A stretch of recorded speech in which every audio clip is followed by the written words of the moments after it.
सारे जहां से अच्छा हिंदुस्तान हमारा हमारा सारे जहां से अच्छा हम बुलबुले हैं सखी ये गुलसिता हमारा हमारा सारे जहां से अच्छा हिंदुस्तान हमारा हमारा सारे जहां से अच्छा। Good morning everybody, welcome back to our channel. আশা করি তোমরা সবাই ভালো আছো, আমরাও এখানে দারুণ আছি। আর আজকে আমাদের ফার্স্ট ডে দিল্লিতে। কালকে রাত্রের ঘুমটা সত্যি অসাধারণ হয়েছে, মানে 2 দিন ফ্লাইটে জার্নি করার পরে তারপরে যখন হোটেল রুমে গিয়ে ওরকম নরম বিছানা পেয়েছি, ব্যাস খেয়ে দিয়ে সোজা ঘুম দিয়েছি। আর ঘুম থেকে উঠেছি হচ্ছে 10টার সময়। তাড়াতাড়ি করে কোনোভাবে ব্রাশ করে ব্রেকফাস্টও করিনি, বেরিয়ে পড়লাম। আর স্টারবাক্সে গিয়ে সর্বপ্রথমে একটা ক্যাপুচিনো নিলাম, নিয়ে এখন এসছি আমরা সিটি ওয়াক শপিং মলে। মেনলি এখানে আর কি এসছি সালনে অ্যাপয়েন্টমেন্ট নেওয়ার জন্য, কারণ আমি অয়েলিং করাবো আর শ্যাম্পু করব। অ্যান্ড অলসো আমরা এসছি এখান থেকে কিছু সামার শপিং করার জন্য, কারণ আমরা যেখানে থাকি ওয়াইওমিং এ প্রচন্ড ঠান্ডা। ওখানে আমাদের জামা কাপড়ই হচ্ছে জিন্স আর জ্যাকেট আর সোয়েটার আর বুটস। তার জন্য সামার ক্লোদিং আমাদের কাছে আর কি বেশি কিছু নেই, তাই জন্য এখানে এসেছি তাড়াতাড়ি করে কিছু ড্রেসেস পিক আপ করার জন্য অ্যান্ড সালনের অ্যাপয়েন্টমেন্ট নেওয়ার জন্য। তো অ্যাপয়েন্টমেন্ট নিয়ে নিয়েছি, আমার 1 ঘন্টা পর অ্যাপয়েন্টমেন্ট। আর তার মাঝখানেই আমি ঘুরে ঘুরে লোককে আর কি সবকিছু দেখাচ্ছিলাম যে আমাদের ফুড কোর্ট এরকম হয়, এরকম হয়, কেএফসি এরকম হয়। কারণ আমেরিকার কেএফসি আর ইন্ডিয়ার কেএফসিতে আকাশ পাতাল ডিফারেন্স। ইন্ডিয়ার কেএফসিটা আমার খেতে ভালো লাগে, নট অনলি দ্যাট লুকেরও খেতে ভালো লাগে আর লুকের মারও খেতে ভালো লাগে। তো এই ঘুরে ঘুরে আর কি শপিং মলটা দেখাচ্ছিলাম সবকিছু। আর এর মাঝখানে H&M দেখতে পেলাম। H&M দেখতে পেয়ে তো আমি আগে দৌড় দিয়েছি কিছু ড্রেস কেনার জন্য, সামার ড্রেস আর কি কেনার জন্য। আর লুকও গেছে লিভাইসে ওর জন্য কিছু শর্টস কিনতে। তারপরে আর কি আমরা H&M থেকে বেরিয়ে সালনে গেলাম, কারণ সালনের অ্যাপয়েন্টমেন্টের টাইম হয়ে গেছিল এর মধ্যেই। তো ওখানে গিয়ে চুল টুল আর কি ব্লো ড্রায়ার দিয়ে ওরা কি সুন্দর করে দিল। চুল কাটিনি, কারণ বিয়ের 1 বছর এখনো হয়নি, জাস্ট অয়েলিং করেছি, শ্যাম্পু করেছি, আর ওরা ব্লো ড্রায়ার দিয়ে আর কি ডিজাইন করে দিল, কার্লি কার্লি করে দিল। তাও একটু ভদ্রস্ত দেখতে লাগছে। তারপরেই আর কি তাড়াতাড়ি করে আমরা হোটেলে এলাম, হেঁটে 5 minute walking distance shopping mall থেকে আমাদের হোটেল। ওখান থেকে চেক আউট করলাম, করে এখন যাচ্ছি জুডিওতে, কারণ H&M এ খুব একটা ভালো কালেকশন আমার, মানে H&M এর কালেকশন খুব একটা পছন্দ হয়নি। জাস্ট দুটো জিনিস কিনলাম ওখান থেকে। এখন যাচ্ছি জুডিওতে, জানাকপুরিতে, যেটা ওখান থেকে আর কি কিছু ড্রেসেস তুলবো। আমি অনলাইনে দেখছিলাম যে অনেক ভালো ভালো ওদের কাছে ড্রেসেস, সামার ড্রেসেস আছে আর কি। তাই জন্য ওখান থেকে কিছু ড্রেসেস পিক আপ করলাম। তো আমাদেরকে পরে আরেকটা পুরো কমপ্লিট ভিডিও দেবো কি কি কিনেছি। জুডিও থেকে অনেক কিছু কিনেছি। তারপরে ওখান থেকে আমরা উবার নিয়ে ভেবেছিলাম যে অ্যাডভেঞ্চারাস জার্নি করব দিল্লি টু রাজস্থান। তো যাই হোক, এটা কাইন্ড অফ অ্যাডভেঞ্চার, মানে এক্সট্রিম লেভেল অ্যাডভেঞ্চার হয়ে গেছে। কারণটা দেখাচ্ছি তোমাদেরকে পরে। আমরা উবার নিয়েছি, উবার বুক করেছি। উবার বুক করে দিল্লির থেকে আর কি রাজস্থান যাওয়ার প্ল্যান করেছি। এবার আমরা তো আর জানি না যে সিএনজি গ্যাসে আর কি এখানে মোস্টলি উবার চলে। তো যাই হোক, এবার ড্রাইভার যে সে তো জানবে যে দিল্লির থেকে রাজস্থান হচ্ছে 6.5 ঘন্টার ডিস্টেন্স আমরা যেখানে যাবো আর কি ওখানে। তো ওর সিএনজি গ্যাসে আর কি ও যেতে পারবে না, 1 ট্যাঙ্কি সিএনজি গ্যাসে। এবার ও অ্যাকসেপ্ট করে নিয়েছে, ও আমাদেরকে পিক আপ করে নিয়েছে। এবার যেতে যেতে ও কি করেছে, ড্রাইভার দাদা কি করেছে, সারাটাক্ষণ খালি ফোনে কথা বলছিল। এন্ড নট অনলি দ্যাট, মানে ওই গুটকা যে আছে ওই গুটকা খাচ্ছিল। আর ওই ঝাঁজে, আর এখন যেহেতু এখানে থাকি না ওরকম আর কি অভ্যস্ত নই, তো ওই ঝাঁজে সে হাঁচি দিতে দিতে যেন আমি মরে যাচ্ছিলাম। হাঁচি তো দিচ্ছিলাম আমি, প্লাস লুকের আর কি কিরকম যেন একটু সিকনেস লাগছিল, কারণ ওই গুটকার গন্ধ বারবার ড্রাইভার দাদা পানের পিকটা ফেলছে আর গাড়িটার ভেতরে টেনে নিচ্ছে ওই গন্ধটাতে আর কি একটু কিরকম যেন সিকনেস লাগছিল। তো যাই হোক, এরপরে ড্রাইভার দাদা আমাদেরকে জিজ্ঞেস করছে যে এখানে সিএনজি গ্যাস কোথায় পাবো। আমি বললাম আমি যদি জানতাম তাহলে কি আর আপনাকে হায়ার করতাম। তো যাই হোক, এসব জিজ্ঞেস করে করে আর কি সিএনজি পাম্প খুঁজে পেলাম। আমাদের রাউট থেকে 1 ঘন্টা বেরিয়ে সিএনজি ট্যাঙ্ক ফুল করলো দাদা, আমার থেকেই টাকা নিয়ে আবার ফুল করলো। তারপরে আমরা এই দৃশ্য দেখতে দেখতে যাচ্ছি, সানসেটটা দেখতে দেখতে যাচ্ছিলাম। অসাধারণ অসাধারণ, রাস্তা পুরো মাখন। আর এটা হচ্ছে নতুন হাইওয়ে যেটা দিল্লি টু রাজস্থান আর কি কানেক্ট করছে। সত্যি রাস্তা একদম পুরো মাখন, মানে কোনো গাড্ডা নেই, কোনো ট্রাফিক নেই, মানে একদম পুরো স্মুথলি আমরা ড্রাইভ করে গেলাম। কিন্তু আমাদের ভাগ্য, মানে একটুকুনি গিয়েই ড্রাইভার দাদা আমাদেরকে বললো যে গাড়ি থামাতে হবে। আমি বললাম কেন? বলে যে কুলিং পাইপ যেটা আছে, কুলিং না হিটিং পাইপ কি একটা বললো, বেশ ওটা আর কি ওভারহিটেড হয়ে গেছে, তার জন্য গাড়ি থামাতে হবে। তাই জন্য লুক ওরকম টেনশনে আর কি দেখছিল। আর ওর ড্যাশবোর্ডে কোনো লাইট কাজ করছিল না। তাই আমার লুক বারবার বলছে, এটা কি ঠিক করলাম? উবার নিয়ে দিল্লি থেকে রাজস্থান যাওয়ার জন্য গাড়ি নিলেই এখন মনে হচ্ছে ভালো হতো।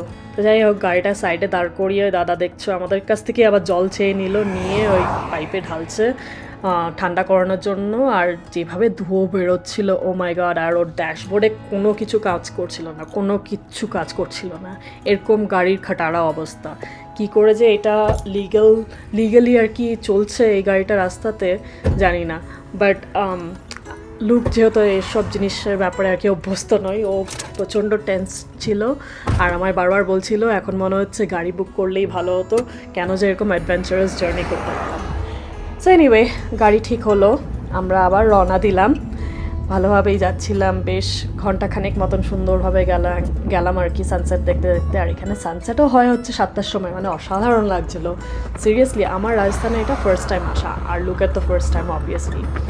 তারপরে যেই না মাত্র একটু অন্ধকার হলো, আমরা গাড়ি দাঁড় করালাম, আর একটা জলের বোতল কিনলাম, কিনে জল টল খেলাম, একটু কিছু স্ন্যাক্স কিনে স্ন্যাক্সও খেলাম, কারণ খুব খিদে পেয়েছিল। অলরেডি 3 ঘন্টা আমরা গাড়িতে বসে রয়েছি এরকমভাবে, এই চিপোচিপি করে, ছোট্ট একটা গাড়ি।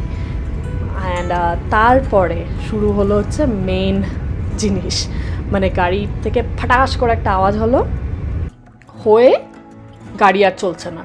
রাস্তার মাঝখানে সে গাড়ি মানে একদম আস্তে হয়ে গেল, স্লো হয়ে গেল। তারপরে ওই ড্রাইভার দাদা আর কি কোনোভাবে গাড়িটাকে সাইডে করিয়ে দাঁড় করালো। করা মাত্রই যেই না হুডটা খুললো, ফ্রন্ট হুডটা খুললো, ধুয়ো, আবার সেই ধুয়ো। তারপরে ড্রাইভার দাদা বলছে যে জল লাগবে। আর আমাদের কাছে আমরা যত জল ছিল আমাদের কাছে সব জল দিয়ে দিয়েছি গাড়ি ঠান্ডা করানোর জন্য। তারপরেও বলে যে জল লাগবে। লুক বারবার ড্রাইভার দাদাকে বলছে যে জল আপনি ঢালছেন কোথায়, জল তো পুরো বেরিয়ে চলে যাচ্ছে। কিন্তু ড্রাইভার দাদা সেই বলছে যে না, পাইপটা আর কি প্রচণ্ড গরম হয়ে গেছে, জল লাগবে। আর লুক বলছে না, পাইপ গরম হয়নি, পাইপটা ফেটে গেছে। তো যাই হোক, এসব কাণ্ড করে আমি তো রেগে ফেগে শেষে হোটেলে ফোন করলাম। হোটেল আমাদেরকে প্রথমেই বলেছিল যে আমরা গাড়ি পাঠাচ্ছি, আমরাই বরঞ্চ পাকামো করে বলেছিলাম না গাড়ি লাগবে না, আমরা উবের করে যাব। তো যাই হোক, অ্যাট দি এন্ড আমাদেরকে হোটেলে ফোন করতে হলো। অ্যান্ড 1 ঘন্টার মধ্যেই উইদিন 1 আওয়ার সঙ্গে সঙ্গে মানে একটা ভালো দারুণ গাড়ি পাঠিয়ে দিল, সঙ্গে স্ন্যাক্স, ঠান্ডা জল, একদম পুরো চিল্ড ওয়াটার, সব কিছু চলে এলো আমাদেরকে পিক আপ করার জন্য। অ্যান্ড ড্রাইভার দাদাকে আমি ওর টাকা দিলাম, দিয়ে নামাজতে বলে পুরো সোজা হাঁটা মারলাম। আর ড্রাইভার দাদাকে অবভিয়াসলি আমি কিছু জলের বোতল দিয়েছি। অ্যান্ড আমার যে স্ন্যাক্সগুলো এনেছিল আমাদের যে হোটেলের ড্রাইভার, সেই স্ন্যাক্সগুলো আমি আমার উবার ড্রাইভারকে দিয়ে দিলাম। অ্যান্ড নমস্তে বলে আমি সোজা আমাদের হোটেলের দিকে রওনা দিলাম, কারণ তখন অলরেডি রাত্রে 1টা বাজে। সো থ্যাংক গড যে আমাদেরকে হোটেল আর কি এরকম রাত্রেবেলা এরকম অবস্থা থেকে পিক আপ করে নিয়ে গেল। মানে ভাবতে পারছো, আমরা উবেরে উঠেছি বিকেল 4:15-20 হবে, তখন থেকে মানে রাত 1টা পর্যন্ত আমরা গাড়িতে, যেখানে 6 ঘন্টা লাগে অনলি 5.5 hour to 6 hour লাগে, সেখানে অতক্ষণ আমরা গাড়িতে ওসব কাণ্ড করছি। আর আমাদের হোটেল বারবার আমাদেরকে বলছে যে আমরা কি গাড়ি পাঠাবো। আমরাই প্রথম থেকে পাকামো করে বেড়াচ্ছিলাম যে না, লাগবে না গাড়ি, আমরা উবার ধরে যাব, কারণ আমরা ভেবেছিলাম যে এই জিনিসটাকে আর কি অ্যাডভেঞ্চারাস করে তুলব। আর আমরা যাচ্ছি হচ্ছে আমানিকাস রিসর্টে, যেটা রণথম্বোর ন্যাশনাল পার্কের মধ্যে একদম। এখানে আসার পথে প্রথমে পড়লো হচ্ছে তাজের প্রপার্টিটা, তারপরে পড়লো হচ্ছে ওবেরয় বানিয়াভিলাস, অ্যান্ড দেন সবার এন্ডে আর কি পড়লো হচ্ছে আছে হচ্ছে আমানিকাস, যেখানে আমরা যাচ্ছি। আর এই এন্ট্রান্স নিচ্ছি। And really we are blessed that এত রাত্রে এরকমভাবে আমাদেরকে রিকভার করলো। আমাদেরকে প্রথম থেকেই বলছিল, আর আমাদেরই ভুল হয়েছে, আমাদের গাড়ি হায়ার করা উচিত ছিল instead of depending on Uber. So anyway, যার শেষ ভালো তার সব ভালো। সো আমরা ফাইনালি পৌঁছে গেছি আর আমাদের জেনারেল ম্যানেজার আমাদেরকে ট্যুর দিচ্ছিল ছোটোখাটো আর কি একটা জাস্ট ওয়েলকাম ট্যুর দিচ্ছিল অ্যান্ড আমাদের ব্যাটলার ওয়েট করছিল আমাদের জন্য ওয়ার্ম টাওয়াল আর ওয়েলকাম ড্রিঙ্কস নিয়ে অ্যান্ড দেন সবার প্রথমে আমরা চেক ইনও করিনি, আমাদের লাগেজ ঢুকে গেছে আমাদের টেন্টে আর আমরা ডিনারের জন্য বসলাম। এখন বাজে রাত্রে 1:45, মানে ভাবতে পারছে 2:45 সময় আমরা ডিনারের জন্য বসছি। ওভারঅল দারুণ লেগেছে, মানে আমরা এখনও পুরোপুরি ট্যুর নিইনি, জাস্ট আমরা সামনেটুকুনিই দেখছি, কিন্তু সত্যি অসাধারণ প্রপার্টিটা, মানে কি বলবো, কোনো কিছু বলে বোঝানোর মতন নয়। আর মুনলাইট, ওদিকে আমরা ডিনার করছি, ক্যান্ডেল লাইট ডিনার। সবার প্রথমে অর্ডার করে নিলাম হচ্ছে কিংফিশার বিয়ার, যেটা একদম পুরো চিল্ড ছিল আর এরকম গরম ওয়েদারে অসাধারণ লাগছিল খেতে।